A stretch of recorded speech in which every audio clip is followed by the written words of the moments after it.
So we're now going to move to our opening keynote, and I'm so pleased to introduce Dr. Robin DeRosa.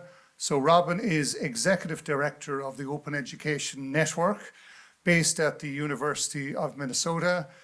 The network works internationally to support collective action in open education, with a focus on empowering staff, removing barriers to learning and knowledge sharing, and enhancing student success. So Robin brings 3 decades of experience in higher education as a teacher, as a teaching and learning leader, and as an academic library director. She's also worked extensively with institutions and governments on initiatives to make higher education more affordable, more equitable, and more sustainable through open approaches. So Robin, we're just delighted to have you with us here in the real capital, in Cork, and to have you as our opening keynote. Thank you so much for joining us. Thank you. I am beyond thrilled to be here, and I have enjoyed my week so far in Ireland, mostly down in the south and west.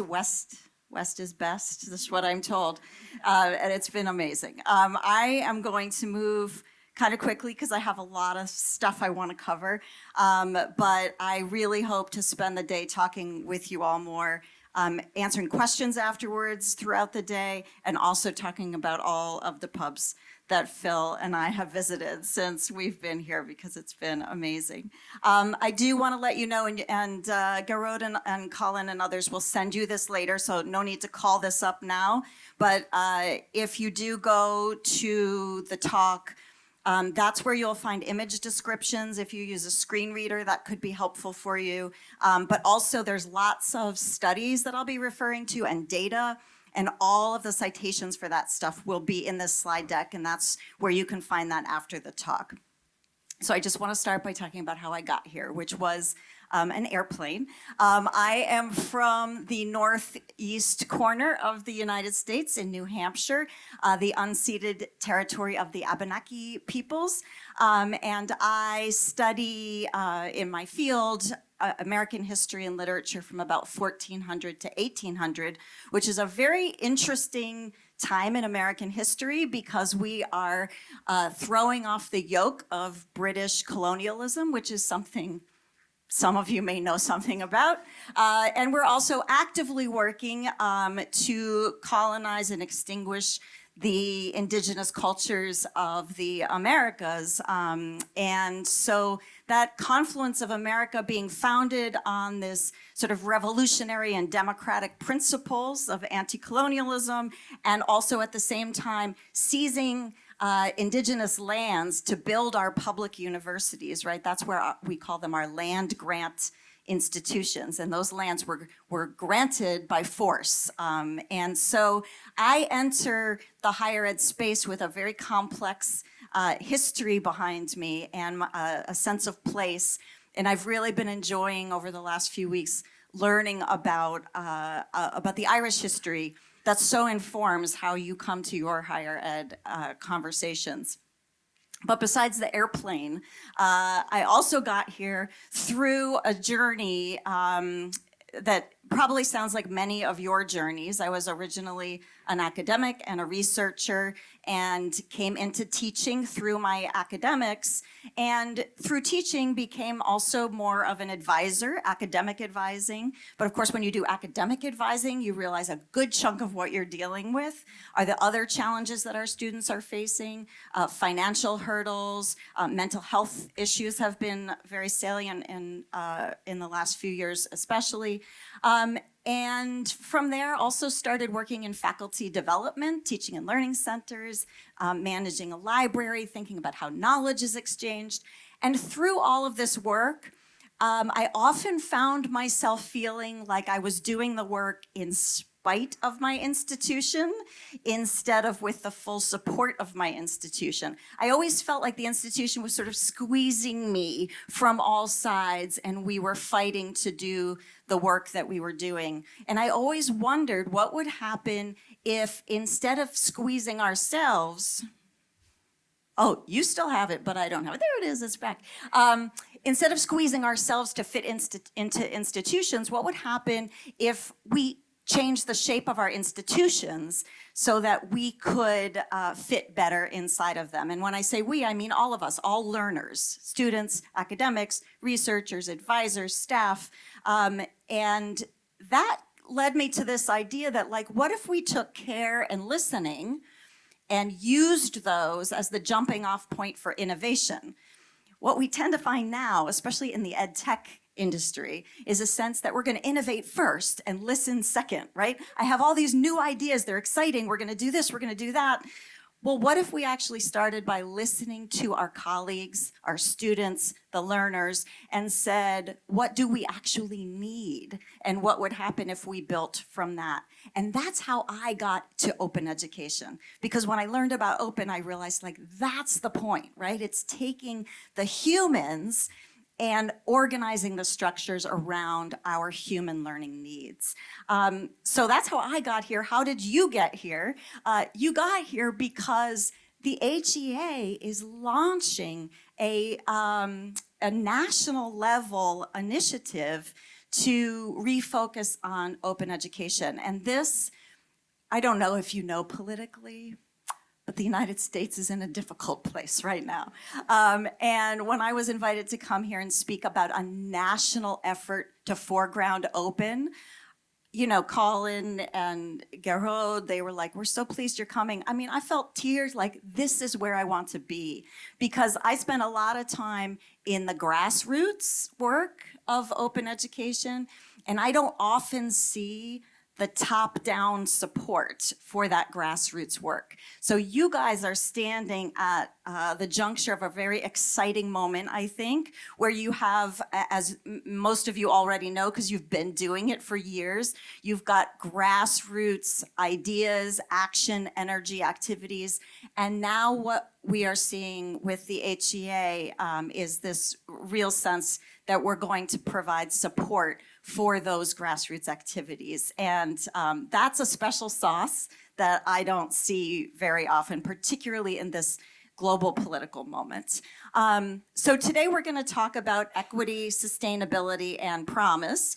And I actually just realized this is the slide deck before I trimmed it out to make it leaner and meaner. It's still a great slide, because why would we not support equity, sustainability, and promise? But I'm still going to just jump right in. Most of you already know this, but I want to make sure we're all starting from the same baseline place. And this is from the National Forum and the HEA, the current definition that they're using of open education. And the reason I really love it is because it foregrounds increasing access. We're going to start by talking about that. But you'll see that second part there, enabling learners and teachers to work across boundaries of all kinds. That's no joke, and that's no simple thing, right? That's a mouthful. And that's what I find so exciting about this work is some of the early stuff around the access, we're going to do that fast. And you know what? We can do it kind of easily. But the other stuff opens a whole complex world of, you know, to sort of frame what Tim was talking about, of possibility, right? What we can build with an approach that is open. So let me start with the access stuff first, because it's a little bit simpler. Sometimes in open, we talk about this as free, like free beer, because open is free plus permission. So we're going to talk about the free part, that is free beer. I did have a few in the last week. And I think I have become a bit of a Guinness drinker, which was very shocking to me. And free like free beer means basically we're going to start with a learning material. Let's call it a textbook. That's the most obvious one. And we're going to make that no cost to students. We'll talk about why this matters in a second, but that's the free like free beer. And we've got free beers everywhere, and you can just go and pick them up right now. So this is one example, the OpenStax portfolio. I usually put OpenStax first just because it's the most traditional, obvious free beer you can get, right?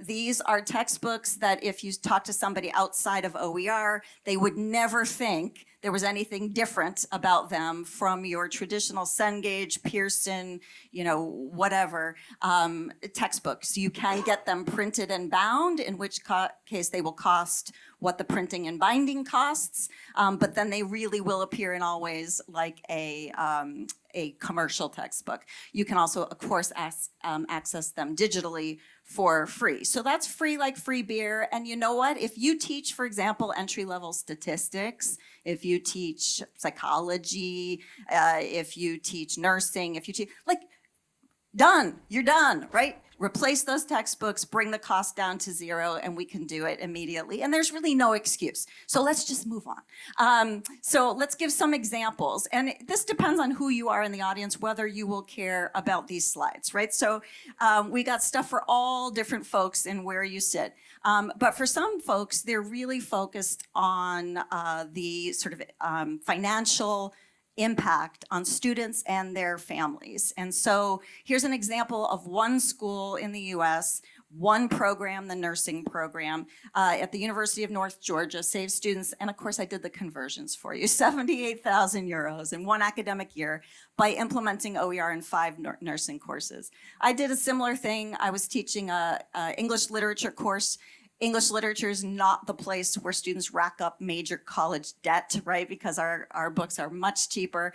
But in an early history and literature course, I switched to OER, saved a course load of students. I think there were 18 students in the class.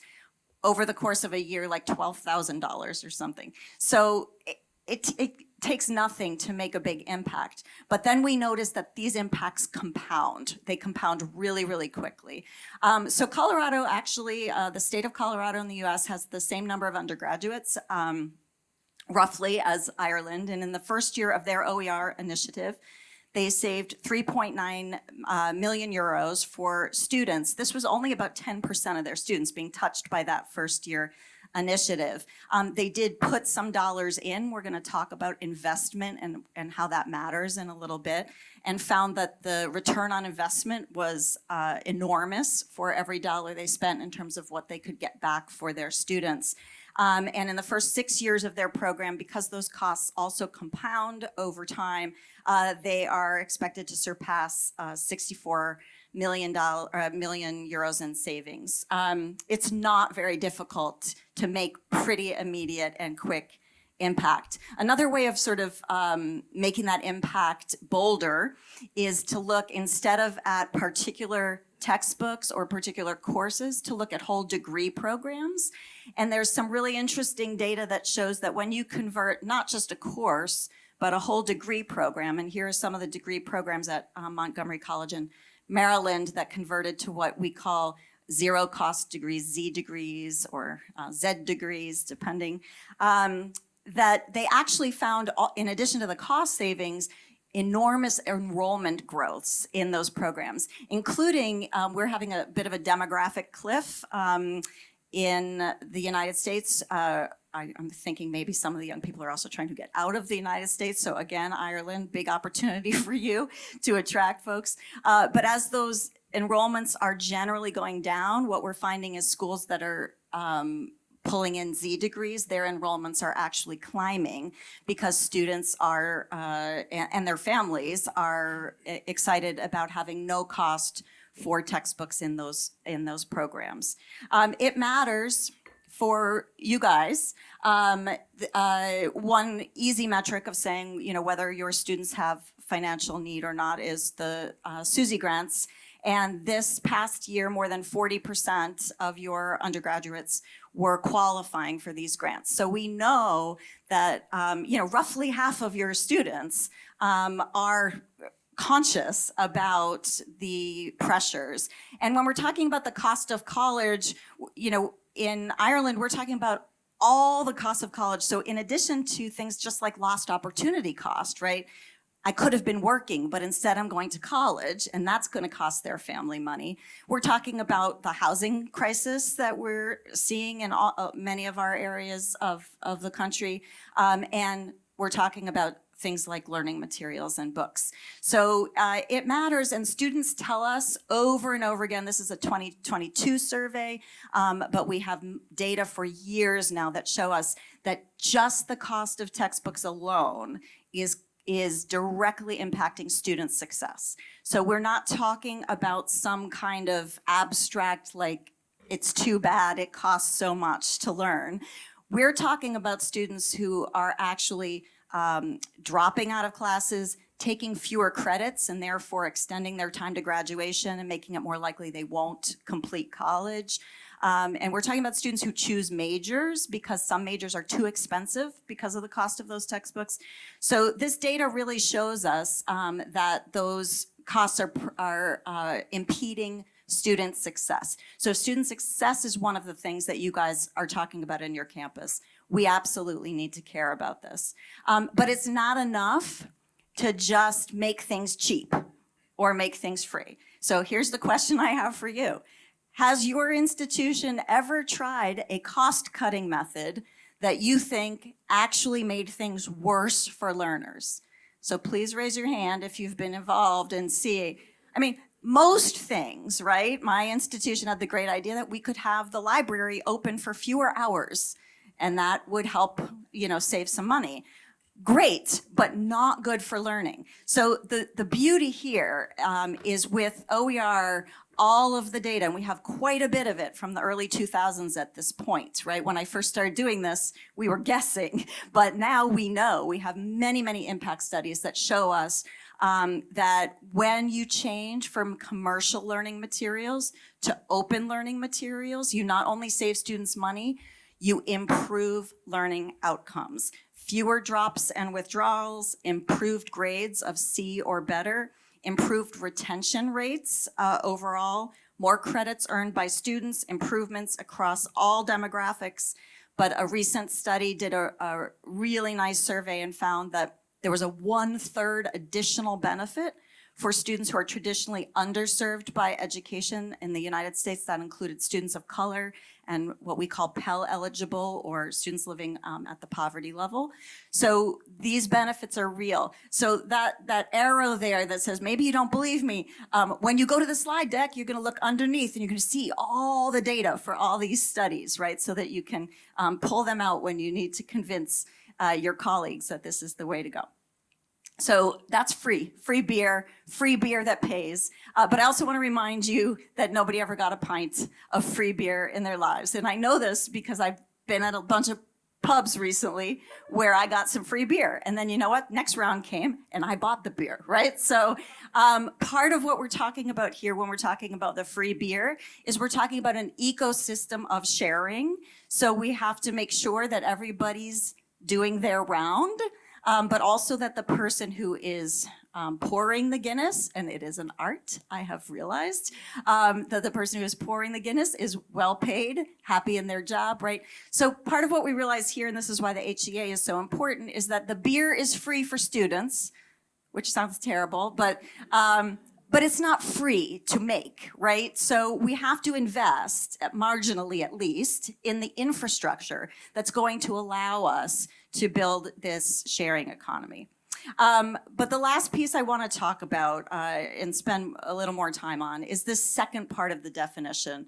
It's very easy to reduce those costs of learning materials. It truly is. And I'm not saying you do it overnight, but if you commit and you take a year where you're focusing an hour a week on how you're going to do this, you'll be done and we'll reduce those costs.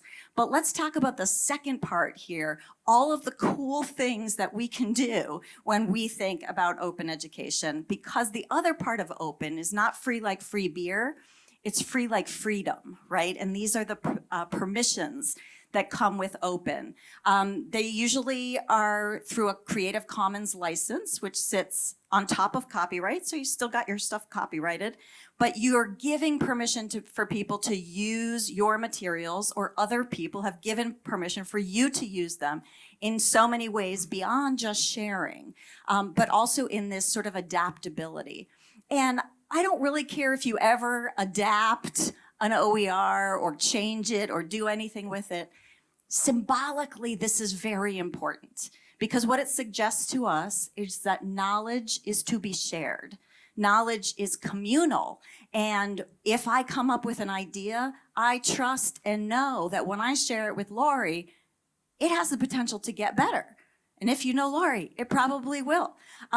So that's that excitement of bringing students into a learning community, right? Which is what our professions are. And it doesn't matter what your profession is, right? It is part of a community where we learn together. So I'm gonna tell you how this first hit me, this pedagogical piece of open. And I'm gonna start on the top left with the Heath Anthology of American Literature, which I used to teach using this book. It's literature from about 1400 to 1800. And if you know anything about copyright law, that's mostly public domain literature. And my students were paying $90 per semester to purchase American literature from their heritage. It was actually the most American thing ever, right? That we were charging them for this. So when I learned about the open license and I learned about open, I realized there might be a better way to do this. So I assembled a team of 10 of us over the summer. Me and 9 undergraduate students, some of whom had just taken the course and some were about to take the course. And I said, let's see if we can fix this problem. So we made a textbook. We used Pressbooks, which was a wonderful tool where I could just really copy and paste and stick my stuff in this thing that magically looked like a book. I had no tech skills at all, and some of the students were good at it. So we cobbled it together, and the students started using this book. Now it's not that simple, right? Because you can't just go grab something off the internet and stick it in your book. It could be copyrighted. It might be by Thomas Jefferson, but it may be edited in different ways, right? So we had to learn, I had to learn about copyright a little bit to figure out what public domain versions I could use. And so we learned together, and we put this little book together in Pressbooks. Students started using it. And the students were so psyched because they went to the bookstore and it was free. They were, it was like amazing. And then it was a bust. They didn't like it at all. And the reason is like one of the early things we read, Cabeza de Vaca, 1400s. He's wandering around Florida. The students were like, I didn't think this is how America started. Why are we in Florida?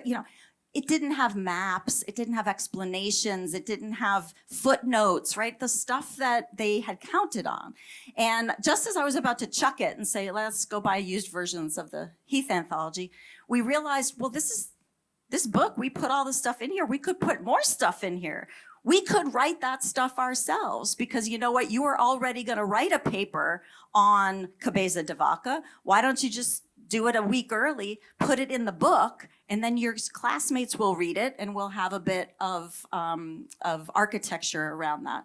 So this next piece here is Hannah in our class. Hannah wrote a little introduction to the voyages of Christopher Columbus, found some open source maps, put things in there, and now we were off and running. And not only did they get what they needed from the textbook, but they realized the stuff they were producing for the class, instead of going into the learning management system, for us it's generally Canvas. Is that what you guys use, Canvas? That was fun a couple weeks ago. So instead of going in there to die, right? Canvas, the place where things go to die. Instead of that, it could go into this book and their classmates would read it. And you know what? The next semester, other classmates would read it. And it was just like all of a sudden everybody was on fire. And we realized you don't just have to put little introductions. You can put anything you want in there. So here's kid Jonathan. He liked to make little videos. So before the unit on the Haitian Revolution, he makes a 2-minute video explaining what's going on in Haiti at the time. This was gold because Jonathan knew exactly what his classmates would not understand about the political context in Haiti at the time, right? He knew it better than the people who make commercial textbooks. So the students loved learning from each other in that way. And we then layered in a little app called Hypothesis into the sidebar so students could annotate with each other in community. We had 18 students in the first year of this one semester of this little pilot, and Hypothesis was just getting started at the time, so they were watching my students. And my students put almost 10,000 annotations into this textbook. There is no way they were annotating the Heath anthology at that rate, right? They were doing it because it was fun. They were interacting with each other. They could post GIFs. They could ask questions.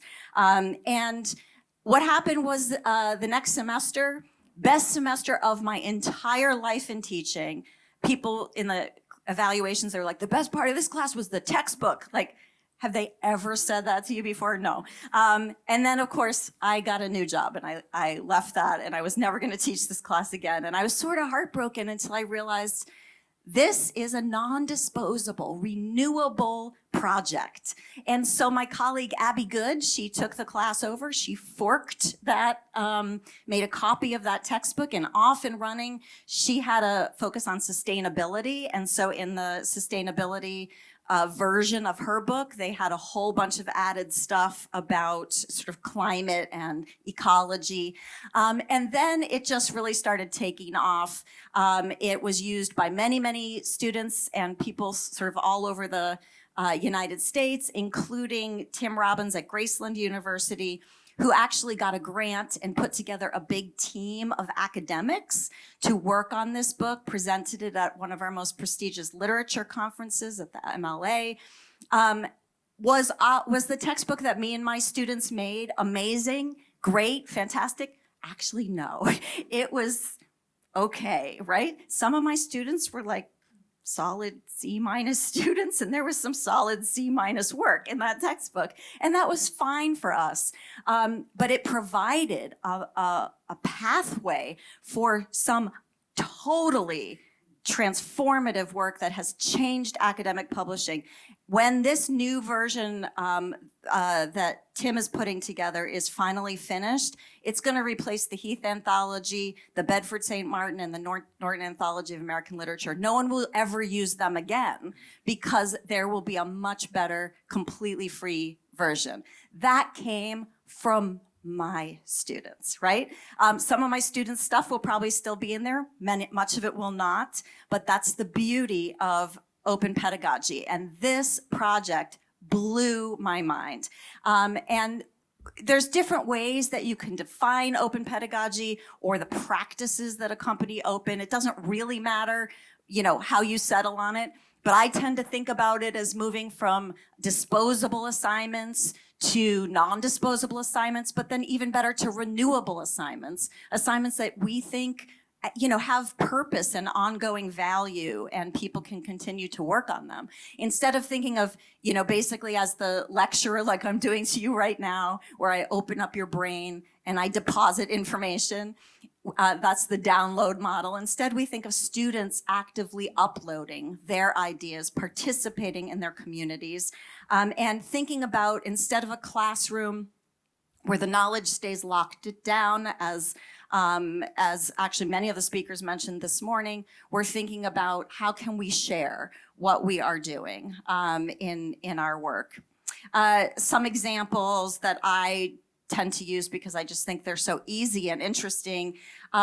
You can look at your professional organizations. So NOBA is a big one for psychology, and they often run basically a film contest for undergraduate and graduate students to make short videos about principles in psychology.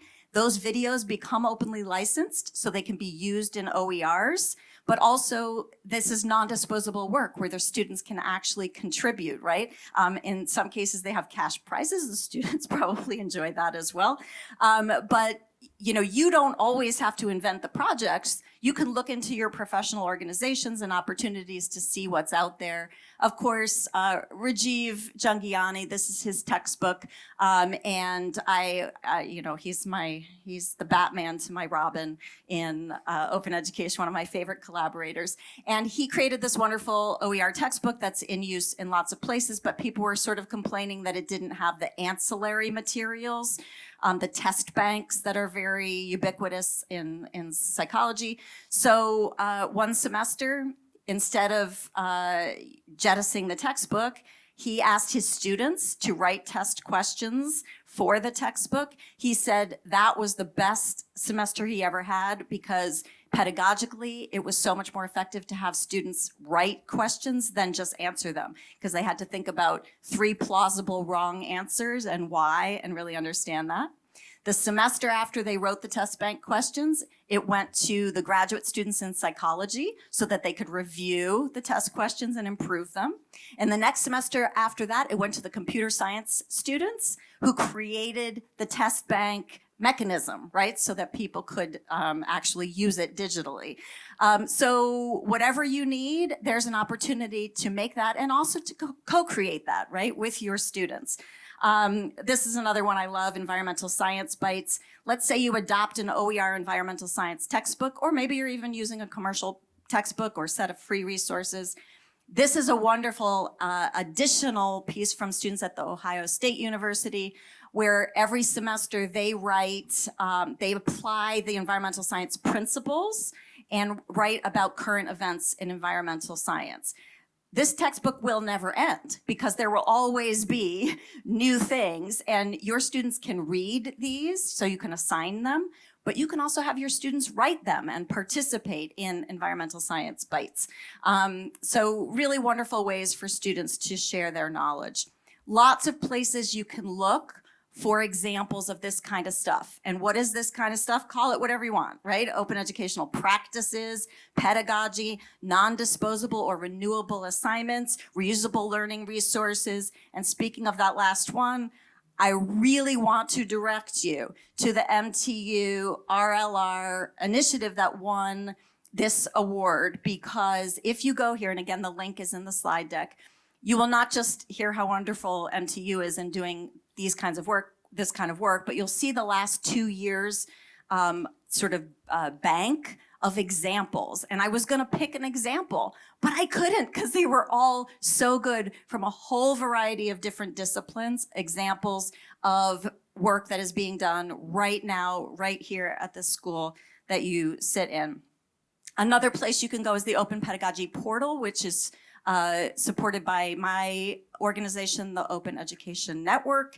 It's organized by discipline, so you can just click on engineering, for example, and see examples in engineering of open projects. So again, we are talking here about equity, sustainability, and promise. I really want to focus, we understand, again, the free beer, but looking at those other 2 there, investing in renewable resources, that's sustainability, right? That circle. What are the renewable resources? It's not, you don't need to buy it from a technology vendor. You know what? The renewable resources, they're your people, right? So we're going to invest in our faculty. We're going to invest in the how of what we do, the infrastructure, the what, the stuff we need. That's the cheap stuff. That's the easy stuff. It comes second.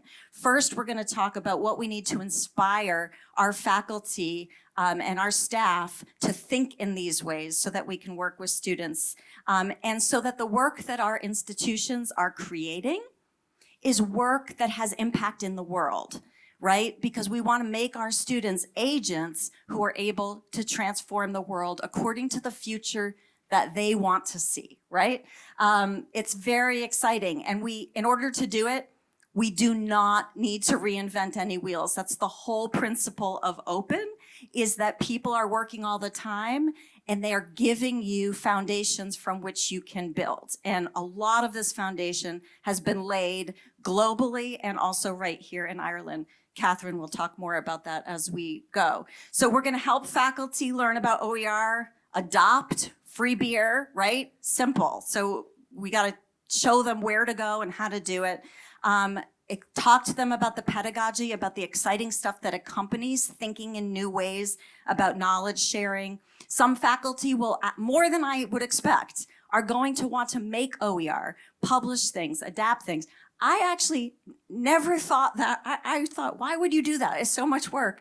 But once people see what they can do, faculty do get very excited. You'll see a lot more interest in publishing OER than I think you might expect. Z degrees, if you can incentivize whole teams of faculty to work together to create Z degrees, you will see real institutional returns on those. And we want to track our progress. How much money are you saving for students? What's the effect on learning outcomes? How engaged are students? What are people saying about this work, about these materials? And that brings me to my Irish, and I've been practicing, and I know I'm going to mess it up. Ní neart go cur le céile. I worked really hard. So I was like, okay. It does not come naturally off the tongue. But I was speaking with a young Irish woman earlier this week and telling her about what I was talking about.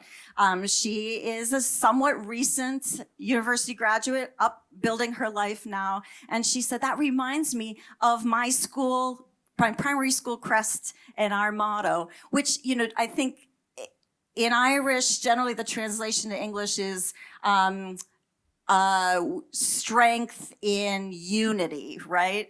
But the Lakela is really togetherness, right? That's the other translation of that word, together, that we are stronger together. And that's really the principle at the heart of Open, is this collaborative model. And I thought, Sarah, you have just given me such a wonderful way to close. And what is even more joyous, I will try not to get teary and I will not look at her as I talk about this, but Sarah is the daughter of Catherine Cronin, who you're going to hear from later today. And I want to help you understand this. Catherine and I are colleagues, and we're magical colleagues because before I started working in Open, my colleagues were the people in my department that I saw every day. Some of them became great friends. Others, I thought, God, this is a pain in my ass. But those are the colleagues you get. It's kind of like family. You get what you get, right? Open opened this portal. So suddenly I could find people in other countries who were simpatico with the ideas that I had about working with students. And Catherine was one of those people, and over the years we inspired each other, we published together, we did projects. And when I was coming to Ireland, it was my greatest thing to say, guess what, Catherine? I'm coming to your house and I'm staying in your extra bedroom and I'm bringing my husband, and Hamish, your husband, is going to cook for us, and I'm going to meet your family. And it was just amazing. And that, I think, I'm not saying you have to be, you know, moving in with each other all through Open Education, but there is something there, right? Because it's two things. It's the collaboration in the work, and it's the values of feeling inspired and moved by each other, and how we can affect the world. So I want to say, as you think about this, and most of you have been doing this work for a long time, but you're thinking now about, okay, how do we move this to the next level at our own institutions?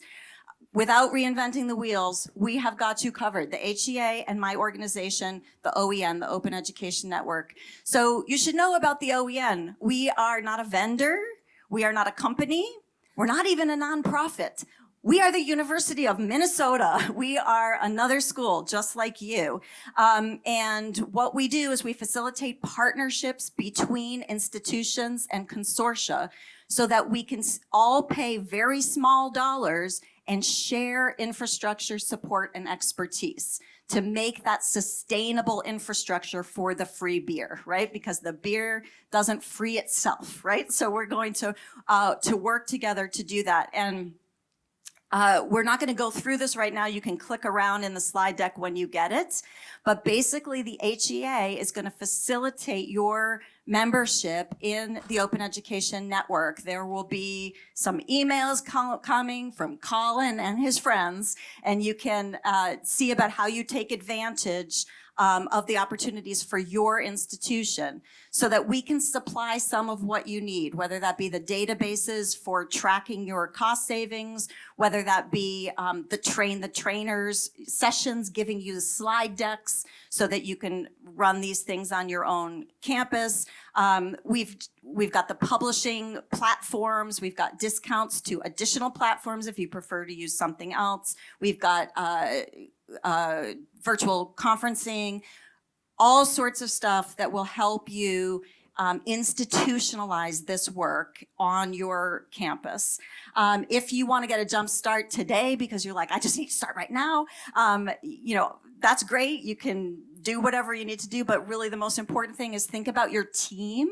So I think about people, faculty, most important, find your champions, instructional designers, librarians, technologists, students, right? Your student government associations, right? See who might want to be involved and be ready to answer the door when we knock. And I'm going to end with a little anecdote because I truly can't believe that this happened. It's perfect. A little open pedagogy project that happened at a pub called the Crane Bar in Galway. So we were doing the free beer thing. It was actually free hot port. That's another thing you can have in a pub, a hot port.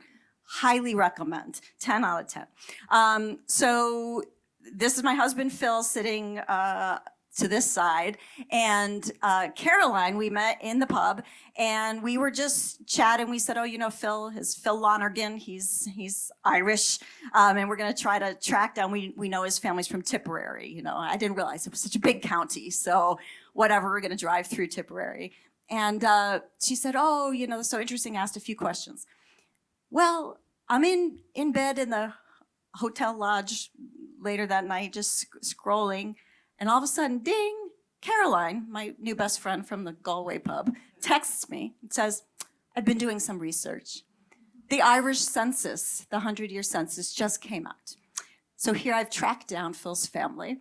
And here is the data from the census with the associated links. And you will be able to go blah, blah.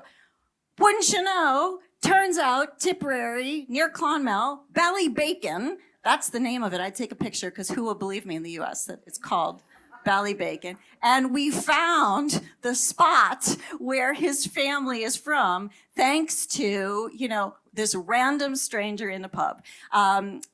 This is the beauty, I think, it's literally an open pedagogy project that emerged, right? The authenticity of learning out of curiosity, the sharing, the community, the intersection of the digital with getting out there on your own feet into the land that matters to you.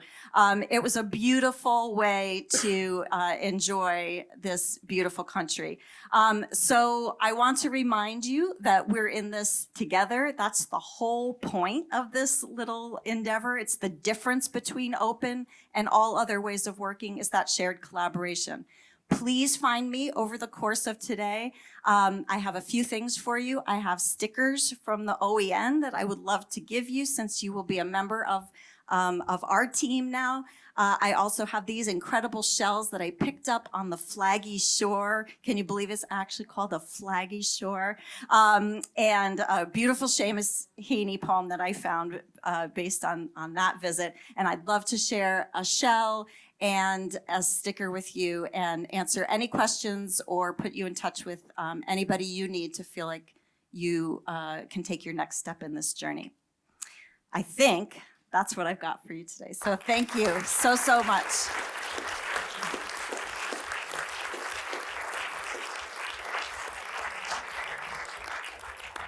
Okay, thank you so much, Robin. I think your keynote has really set the scene for the day and set the tone really well for the kind of conversations I hope we're going to start having around openness and access, agency, institutional practice, and community. So it's great to be working with you and with the Open Education Network to be part of that community and to get your support and your guidance and your experience as we think through the next steps for ourselves in terms of open education in our sector. So